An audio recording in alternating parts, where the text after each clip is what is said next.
வணக்கம் அன்பு நண்பர்களே. இன்றைக்கி வேதாகமத்திலேருந்து ஒரு வார்த்தையை பார்ப்போம்.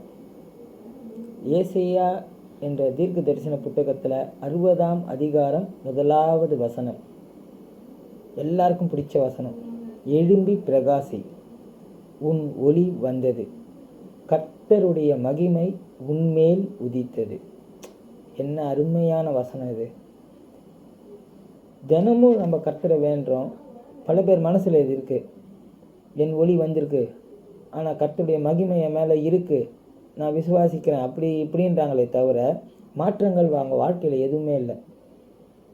இந்த வசனத்தை படிக்கும்போது என் ஆழ் மனசில், நான் ஒரு ஊழியக்காரர் கிடையாது, முதல்ல அதை சொல்லிடுறேன். என் மனசில் பட்டதை நான் உங்களுக்கு சொல்கிறேன். பழைய ஏற்பாட்டு காலத்தில் எலியான்ற ஒரு தீர்க்கதரிசி, அருமையான தீர்க்கதரிசி. அவர் பழைய ஏற்பாட்டு காலத்து தேவனுக்கு எடுத்துக்கொள்ளப்பட்டவர். அவர் அந்த இறைவனே அவரை எடுத்துக்கிட்டு இருக்கார். அப்போ போகும்போது கூட அவருடைய அந்த போர்வை மேலேருந்து கீழே விழுறதா நம்ம வேதாகமத்தில் படிச்சிருக்கோம். அதே மாதிரி புதிய ஏற்பாட்டில் பார்த்தீங்கன்னா ஆண்டவராகிய இயேசு கிறிஸ்து அவர் இறந்த அப்புறமா அவருடைய கல் புரட்டப்பட்டிருக்குன்னு சொல்லிட்டு உள்ளே போய் பார்க்கும்போது அந்த இடத்துல இயேசு கிறிஸ்து இல்லை, ஆனால் ஒரு துணி இருக்குது. இந்த பூமியிலேருந்து நாம் ஒரு ஒரு ஒரு நோக்கத்துக்கு நம்மளை படைச்சிருக்காரு. அந்த நோக்கம் முடிஞ்சு நாம் இங்கேருந்து கிளம்பும்போது எல்லோரும் சொல்லுவாங்க, ஒரு புடி மண்ணை கூட எடுத்து போகணும், இது எல்லாருக்கும் தெரியும். அந்த துணியை கூட எடுத்து போகணும், அந்த துணியை கூட கரெக்டாக ரிட்டர்ன் கொடுத்துட்டார். இதை உணர்ந்தும் ஆனால் அந்த உலக பிரகாரமான வாழ்க்கையில் அந்த மாயையிலேயே நம்ம இன்னும் சுற்றிண்டு நாளைக்கு தேவைப்படணும், நாளைக்கு தேவை. வேதத்தில் அருமையான வசனங்கள் எவ்வளவோ படிக்கிறோம். நாளைய தினத்தை குறித்து அது கவலைப்படட்டும், நீங்கள் கவலைப்படாதீங்க. இருந்தாலும் நம்ம விட மாட்டோம். நாளைய தினத்தை குறித்து பார்க்குறதும், அடுத்த வருஷத்தை பார்க்கணும், அதுக்கும் அடுத்த வருஷம், அடுத்தது என் தலைமுறையை பார்க்கணும், அடுத்தது அவங்கள பார்க்கணும், இவங்கள பார்க்கணும்னு சொல்லிட்டு இவங்க எந்த நோக்கத்திற்காக படைக்கப்பட்டோமோ அந்த படைக்கப்பட்டதை நோக்கத்தை அறியாமல் தேவையில்லாமல் வாழ்க்கையில் விழுந்து அந்த மாயையிலேயே உழன்று எதை நோக்கி நாம் போகணுமோ அதை மறந்துடுறோம். பணம் எல்லாருக்கும் தேவை தான், பணம் ரொம்ப முக்கியமானது தான். அதை விட நம்மளை உண்டாக்கினவர், உருவாக்கினவர், ஒரு ஒரு ஒரு நொடி பொழுதில் சகலத்தையும் மாற்றக்கூடிய அவர்கிட்ட வல்லமை இருக்குன்றது எல்லாருக்குமே தெரியும். அவருக்கே சித்தம் இல்லாத போது இன்னும் நான் வாழ்க்கையில் முன்னேறலைன்னா சித்தம் இல்லை. அந்த சித்தம் ஏன் வரலைன்னா நாம் அவர்கிட்ட ரொம்ப ஈடுபாடாக இல்லை. அதை நம்ம மனசு ஒத்துக்காது. என்ன மாதிரி பக்திமான் இருக்கானா, என்ன மாதிரி இதுக்கா, அவனுக்கு அப்படி இருக்குது, இவனுக்கு இப்படி இருக்குதுன்னு இந்த பார்வை மற்றவங்களை பற்றி தான் பார்க்குதே தவிர நாம் எதுக்கு படைக்கப்பட்டோம், நம்ம ஏன் இன்றைக்கி இந்த கஷ்டத்தில் இருக்கோம், இந்த கஷ்டத்துக்கான காரணம் நான் தான் அப்படின்றத உணர்ந்தாலே வாழ்க்கை மாறும். இந்த புத்தி ஒன்று பழசை பற்றி நினைக்கும், இல்லைன்னா அடுத்து வரப்போகிறத பற்றி நினைக்குமே தவிர இப்போ இருக்கக்கூடிய காலகட்டத்தில் நம்ம எதை பற்றி யோசிக்கணுமோ அதை மட்டும் யோசிக்காது. இதுக்கு மனசாக எழுப்பு போயிடும். அதனால் நம்மளுடைய சிந்தனை, ஆவி, ஆத்மா, சரீரம் எல்லாமே இந்த நேரத்துலேருந்து ஒருத்தருக்கு ஒருத்தர் ஒப்பு கொடுப்போம். நீங்கள் நிறைய பேர் நீ யார் பேசுகிறதுக்கு, எங்களுக்கு தெரியாதா, தெரியட்டும், உங்களுக்கு என்ன தெரியுதோ நீங்கள் அதை பண்ணுங்கள். ஆனால் நமக்குள்ள ஒரு ஒற்றுமையாக ஒரே டெய்லி ஒரு மணி நேரம் எனக்காக இல்லாமல், ஏன்னா அவர் படைக்கப்பட்டது நமக்கு நாமளே ப்ரேயர் பண்ணி எனக்கு இது வேணும், எனக்கு அது வேணும், இதுக்கெல்லாம் இல்லை. மற்றவங்களுக்காக நீங்கள் பண்ணுங்கள். மற்றவங்களுக்காக நீங்கள் எவ்வளோக்கு எவ்வளோ ஜெபிச்சுட்டே இருக்கீங்களோ, அவங்க தேவைகளுக்காக பண்ணுறீங்களோ, இறைவனை நீங்கள் தேட வேண்டாம். இறைவன் உங்கள் பக்கத்தில் உங்களுக்குள்ளேயே இருக்கார். அவர் உங்களுக்குள்ள வாசமாக இருக்கிற அவரை உணராமல் அங்கே போய் இங்கே போய் தேடி தேடி தேடி வாழ்க்கை பூரா தேடலையே தான் இருக்கும். அந்த தேடல் மாறணும். மெய்யான ஒருத்தரை, நிலையான ஒருத்தரை எனக்குள்ளே இருக்கும்போது எனக்கு எந்த கஷ்டங்களும் வராது. அது நம்ம நம்பிக்கை. அதே சமயத்தில் அவருக்கு உண்மையாக இருக்கணும். அவர்கிட்ட அந்த உண்மையாக இருந்து எப்போவுமே அவரையே தேடிந்தாலே போதும். வாழ்க்கையில் நல்லா தெரியும், நம்ம போகும்போது எதையும் எடுத்துன்னு போக முடியாது. ஆனால் அவருடைய பாதத்தில் போய் உட்காரணும், அந்த ஒரு நோக்கமாக வாழ்வோம்.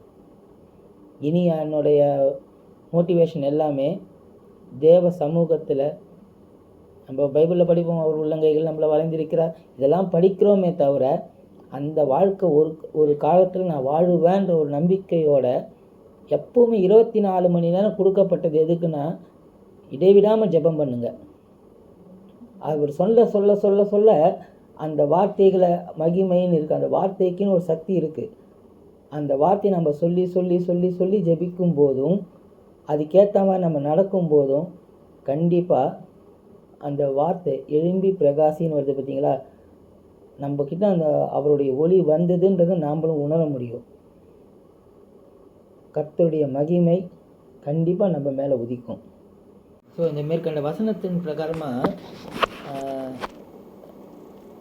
நம்ம படித்த இனி இந்த நொடி பொழுதுலேருந்து நம்ம வாழ்க்கையில் ஒரு மாற்றத்தை உண்டு பண்ணுவோம்.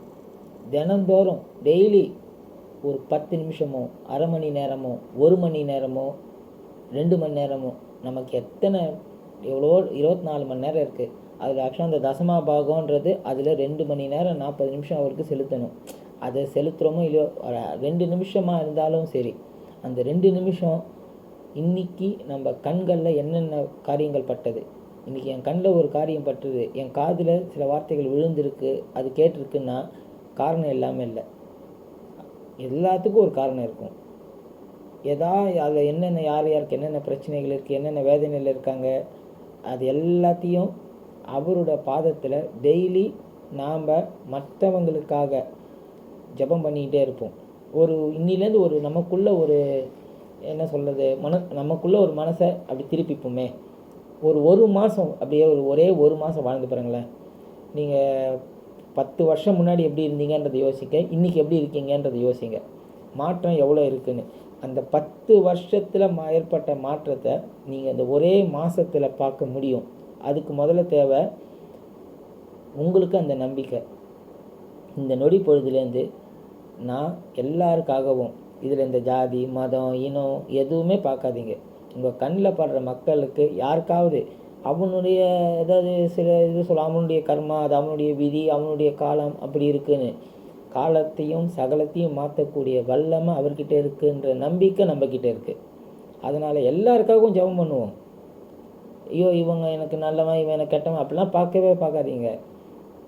எல்லாரையும் நேசிக்கும், எல்லாருக்காகவும் ஜெபம் பண்ணுங்களேன். உங்கள் வாழ்க்கையில் ஆண்டவர் மாற்றத்தை கொண்டு வருவார். இடைவிடாமல் ஜெபம் பண்ணுறது தேவனுக்கு ரொம்ப பிடிக்கும். அதில் 2-3 பேர் சேரும்போது அவர்கள் மத்தியிலே நான் வாசம் செய்வேன்னு நமக்கு வாக்கே கொடுத்துருக்காரு. வாக்கு கொடுத்தவர் வாக்கு மாறாதவர்ன்றது நமக்கு நல்லா தெரியும். அதனால் இந்த நொடி பொழுதுலேருந்து நமக்குள்ளே ஒரு சபதமாக எடுத்துப்போம். டெய்லி ஒரு 2 நிமிஷமோ 5 நிமிஷமோ 10 நிமிஷமோ நம்ம கண்ணில் அந்த நேரத்துக்கு யார் யார் மனசில் படுறாங்களோ அவங்களுக்காக, ஒரு நம்ம ரோட்டில் நடந்து போகும்போது எதிர்க்கு யாராவது ஒரு நிறமாச கர்ப்பிணியை பார்த்துருக்கலாம், அல்லது ஒரு வயசான முதியோர்களை பார்த்துருக்கலாம்.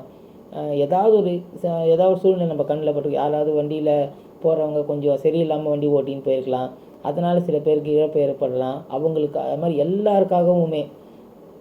எல்லாருக்காகவும் நம்ம இனிலேருந்து ஜெபம் பண்ணுவோம். அந்தந்த நொடி பொழுது எது கண்ணில் படுதோ, இது தேவையில்லாமல் ஆண்டவர் நம்ம கண்ணில் பட வைக்கலை, இதுக்கு ஒரு நோக்கம் இருக்குது, இதுக்காக நீ ஜெபம் பண்ணுறான்னு நம்மளை உணர்த்துறாரு அப்படின்னு அந்த எண்ணங்கள் அங்கே உருவாகும். அந்த எண்ணத்துக்கு சக்தி இருக்குது. நீங்கள் சொல்ல சொல்ல சொல்ல நம்ம சொல்லுவோம் உலகம் மாறல, அது மாறலன்னு. எதுவும் மாறுதோ இல்லையோ, நாம் முதல்ல மாறுவோம். கர்த்தர் எல்லாத்தையும் மாற்றுவான்ற நம்பிக்கையிலையும் இருப்போம். எல்லா புகழும் தேவனாகிய சகல துதிகன மகிமை யாவும் அவர் ஒருவருக்கே. ஆமென்.